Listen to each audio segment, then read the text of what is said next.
Son vaxtlar sosial şəbəkələrdə geyim mağazalarının reklamlarında bir meyil aydın görünür. Məhsuldan çox onu geyinən model diqqət çəkir. İzləyicilər isə haqlı olaraq sual edirlər.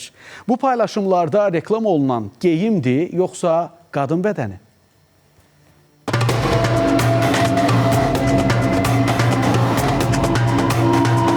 Yaxşı deyil. Yəni geyimi reklam elədiyi çox da göz önündə olmur. Məqsəd başqadır. Özlərinə reyting qazandırırlar. Paltarlara yox.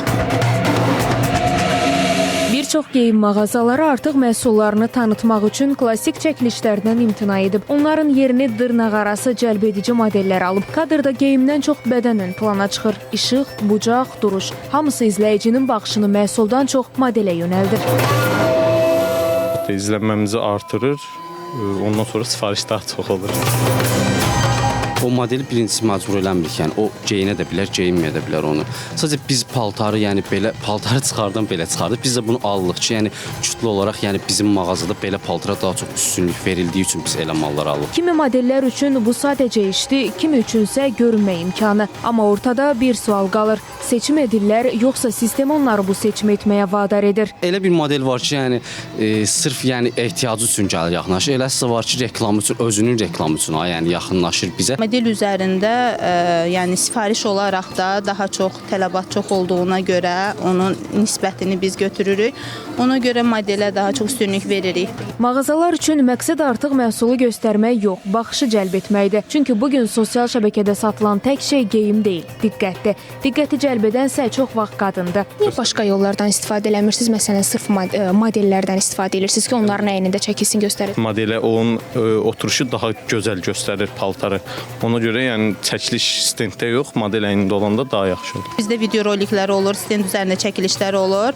Amma onların effekti daha az olduğuna görə model üzərində çəkilişlər həm sosial şəbəkədə, TikTok hesabında, Instagram hesablarında və yaxud WhatsApp vasitəsilə statuslar paylaşımında estetik baxımdan daha çox görüntü olaraq daha yaxşı olur. Bəziləri bunu satış strategiyası kimi görür, bəziləri isə dəyərlərin pozulması hesab edir. Bu cür insanların üstündən prim yığılır. Bu cür insanlardan daha çox reklam baxış əldə edilir. Məncə ancaq izlənmə, baxış, yəni ancaq onun üçün. Belə paltarlara heç reklam etmək lazım deyil. Çünki dükana girən onsuz da görür o açıqdır, kalitədir, qısadır, nə bilim taytlardır. Onsuz da alan alıcı onu. Alqışlamıram belə şeyləri. Görünən odur ki, izləyicilər tərəfindən maraqla qarşılanır ki, bundan da sahibkarlar istifadə edirlər. Adi gündəlik geyimlərdə də bu vulqar görüntülər, mankenlərin asas geyimləri bu tamamilə az bulunan organik kütləni əldə saxlamaq üçün formalaşmış bir şeydir. Qanunvericilik cəhətdən burada bir qadağa yoxdur,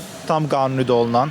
Hər hansı bir, belə deyəlim ki, qanun pozuntusu yoxdur bu məzmunlarda. Nicat Manafovun sözlərinə görə bəzən diqqət qazandıran hər şey etibar qazandırmır. Hadisə məhsulun özündən çox qadının bədəninə açıq-saçıqla yönəldilmiş olduğu üçün, belə deyim, əslində məhsulun özü diqqətdən kənarda qalır. İşin özünə gələndə, etik dəyərlərə gələndə markanın bir kimliyi, markanın bir siyasəti varsa, bu siyasəti tamamilə darmadağın edir. Sosial mediada trendlər dəyişə bilər, amma dəyərlər dəyişməməlidir. Fidan Səfər, Əfqan Bayramov, Space xəbər.